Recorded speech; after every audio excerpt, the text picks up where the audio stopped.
On est sur des promos de 48 étudiants, bon, sachant que ce nombre peut varier un petit peu en fonction des projets des étudiants et des mobilités.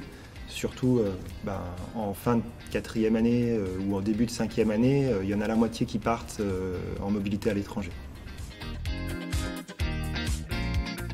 Alors les disciplines enseignées sont très orientées sur la physique, avec 3 piliers de la formation. Un pilier sur les matériaux de structure, études fines des matériaux au niveau atomique.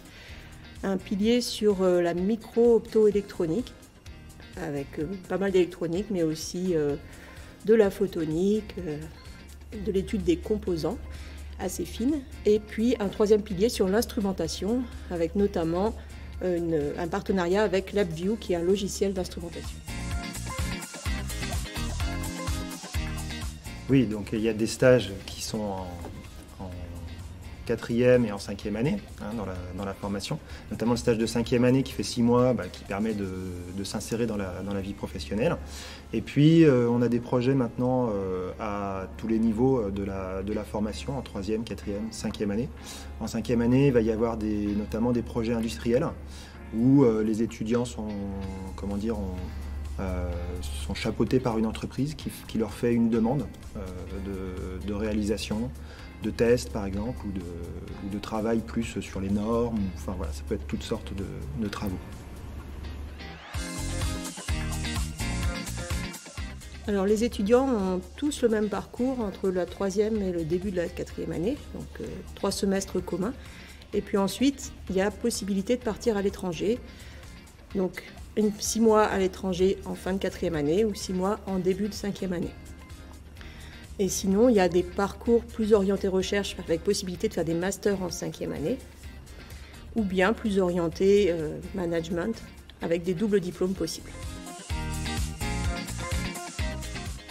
Alors les débouchés, en fait, ils vont aller dans pas mal de secteurs. Il y en a un tiers qui va aller dans des sociétés de conseil en ingénierie, mais ces sociétés de conseil, en fait, elles sont aussi elles-mêmes dans plein de secteurs. Il y en a peut-être 10-15% qui vont aller dans la métallurgie. Alors ça comprend aussi la microélectronique. C'est un petit peu bizarre, mais en fait la fabrication de composants électroniques c'est des méthodes de métallurgie en fait, qui sont utilisées. Aussi les industries du transport, l'industrie automobile, nautique ou l'aéronautique. Qu'est-ce qu'on va avoir d'autre? Bon, je ne sais plus trop. Ah si, le secteur de l'énergie aussi, qui va aussi concerner peut-être 10 à 15%. Enfin voilà, on a pas mal de secteurs possibles. Et puis au niveau des fonctions, donc des métiers en eux-mêmes, on en a beaucoup qui sont ingénieurs recherche et développement, donc peut-être 30%. Peut-être 15% qui vont être ingénieurs méthode, industrialisation, process. Donc c'est des métiers où on va venir adapter en fait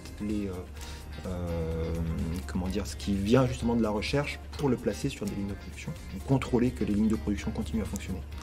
D'autres qui sont ingénieurs de production, puis après des métiers un petit peu plus annexes qui vont être ingénieurs qualité par exemple, ou bien alors des métiers technico-commerciaux aussi, peut-être avec des doubles diplômes pour ces 2 dernières fonctions en fait.